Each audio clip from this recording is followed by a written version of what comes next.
Have you ever really thought about what separates a beginner in Muay Thai from a professional fighter? Most people would say it's strength, or maybe speed. But honestly, the real game changer is footwork. Footwork is not just about how fast your legs move or how stylish you look in the ring. It's the foundation. It's like the roots of a tree.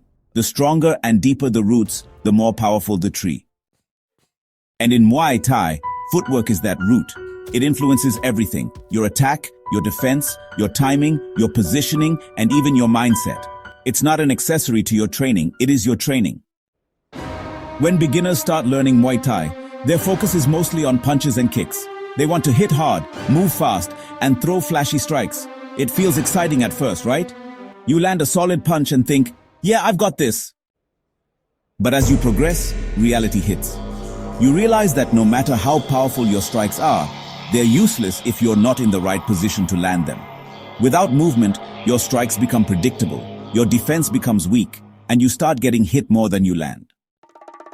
That's when the importance of footwork really starts to sink in.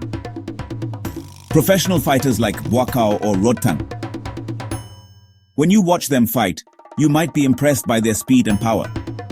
But if you look a little closer, what's more mesmerizing is how they move. How they glide around the ring like dancers, shifting weight so effortlessly, changing angles within a split second. It's almost hypnotic. But that fluidity, that grace, it doesn't come from talent alone. It comes from years of disciplined practice, from understanding their own body like a musician understands his instrument. And the secret sauce, it's their footwork. That's why, if you're serious about learning Muay Thai, even if you're doing it at home, you have to take footwork seriously right from day one. Bad habits formed early are the hardest to break. If you learn incorrect step placement or poor pivoting early on, it'll stay with you and hold you back no matter how strong your upper body becomes.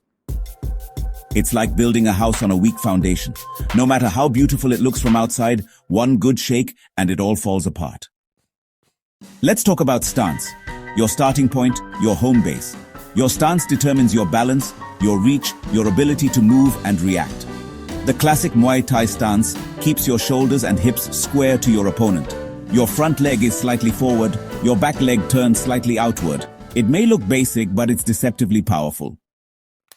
This position allows you to move in any direction quickly and strike with maximum force. But even more importantly, it keeps you balanced. And in a fight, balance is everything. If you're off balance, you're vulnerable. There are different variations too, like the southpaw stance, where your left leg is back and right leg is forward. It's a little unnatural for right-handed people, but it can be a strategic advantage. It confuses your opponent and forces them to adjust. Then there's switch stance, where you keep changing your lid leg during the fight.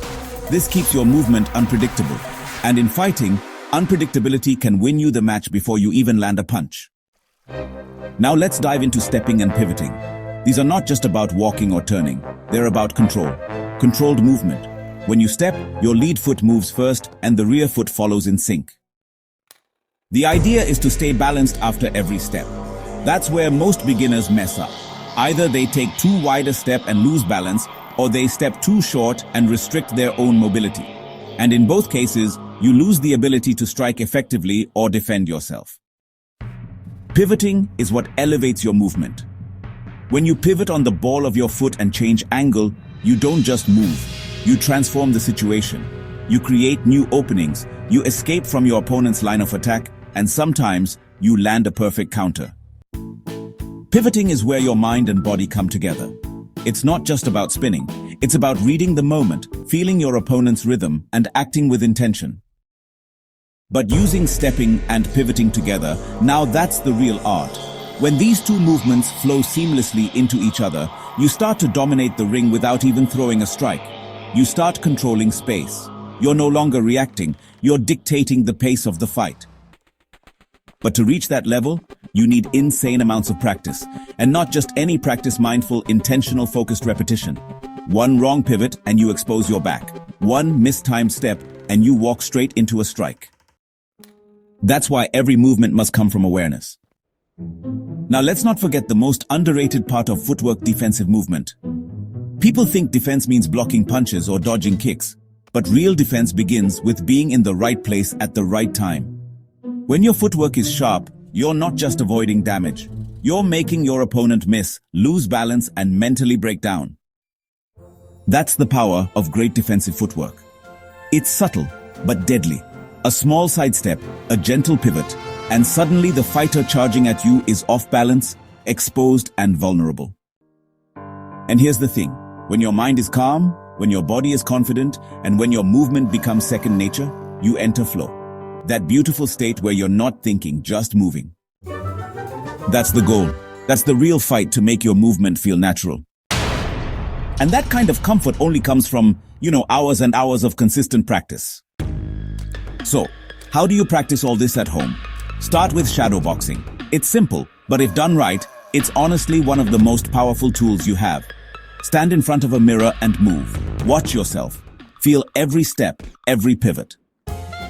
Notice where you lose balance, where your posture breaks, and correct it. Then use a footwork ladder if you have one. It really helps with speed, agility, and coordination. And if you're lucky enough to have a training partner, go for partner drills. Those actually teach you timing and how to read real movement. And when you're ready, just try some light sparring. That's where, everything you practice really gets tested under pressure. And yes, at first, you'll mess up. Your timing will be off. Your movement will feel clumsy. Your legs might tire quickly. You might even feel frustrated. But that's okay. That's part of the journey. Every misstep teaches you something. Every moment of discomfort is a step toward mastery. Because footwork isn't just physical, it's mental. It's a mindset. It's about believing that movement is your strength. It's about trusting your feet like you trust your fists.